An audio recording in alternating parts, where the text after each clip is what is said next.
Would you risk your life for one perfect wave? Donnie Solomon did, every chance he got. Some people live on the edge. Donnie carved that edge into a surfboard and rode it like he was born to. A bold, charismatic surfer with a grin that never faded. Donnie was known not just for his skill, but for laughing in the face of waves that would make most freeze.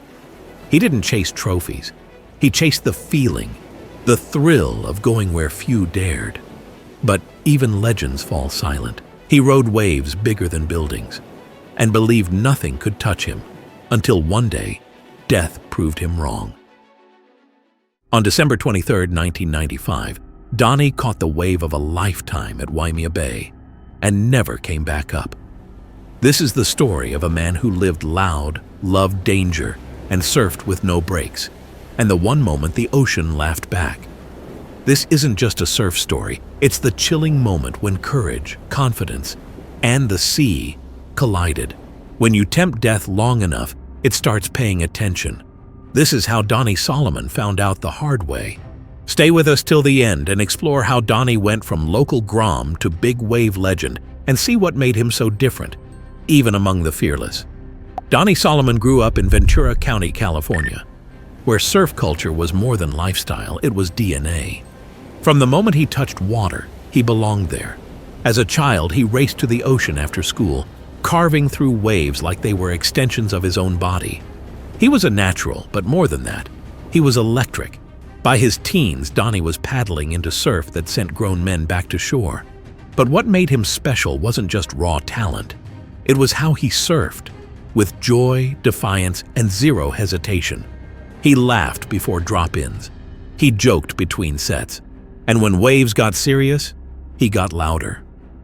In the late 90s, Donnie Solomon was already something of a myth. A California kid with a devil-may-care grin, he attacked waves like they owed him money.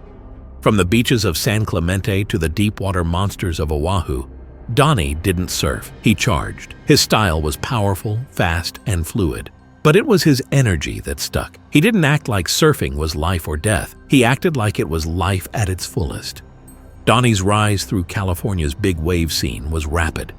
From Mavericks to Puerto Escondido, he chased size, chased danger, and made a name for himself in Hawaii's fiercest lineups. At Waimea, Pipeline, and Sunset Beach, his name carried weight, not from medals, but from respect. But then, he stopped caring about the line between crazy and courageous. Locals called him the Clown Prince of big waves. Why? Because he always smiled. Even when the ocean was ready to kill him, he surfed leashless, lifeguardless, fearless. No backup plan, no second thoughts. Little did they know. Behind that fearless laugh was a man who believed nothing could stop him. He stared death in the eyes and smiled. But the ocean never blinks. He once said in an interview, "The ocean gives you everything. Beauty, danger, clarity. You just gotta show up and not flinch." And Donnie never flinched. Next, we'll relive the day he paddled into Waimea's jaws, caught the best wave of his life, and vanished beneath the next. The ocean makes legends, but it also buries them. Here's the haunting final moments of Donnie Solomon. December 23, 1995. Waimea Bay was roaring. Waves towered over 25 feet, thick, powerful, and dangerous. It was a day for the bold. Donnie was already in Hawaii, chasing this swell. To him, Waimea wasn't scary. It was sacred, a chance to prove yourself. That morning, surfers and photographers gathered, the beach buzzing with tension. He showed up that morning, board under arm, no leash, no backup. Just a grin on his face like it was a beach day. Donnie paddled out with that signature grin. Friends say he was focused, locked in, but still cracking jokes. I remember seeing him that morning. He looked excited, like a kid on Christmas. He caught a wave that some still call perfect. He dropped in deep, angled across the face, and rode it like he was born on it.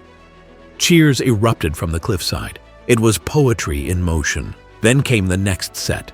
Bigger, meaner, faster, the kind that separates legends from statistics. Donnie tried to paddle over it, but got caught inside. He dove, but the wave dragged him down with terrifying force. Donnie, leashless, was somewhere underneath 10 feet of white water. Seconds passed, then more, then too many. He surfaced, but face down, unconscious. Fellow surfers reached him. Lifeguards rushed in. CPR began on the sand. It wasn't enough.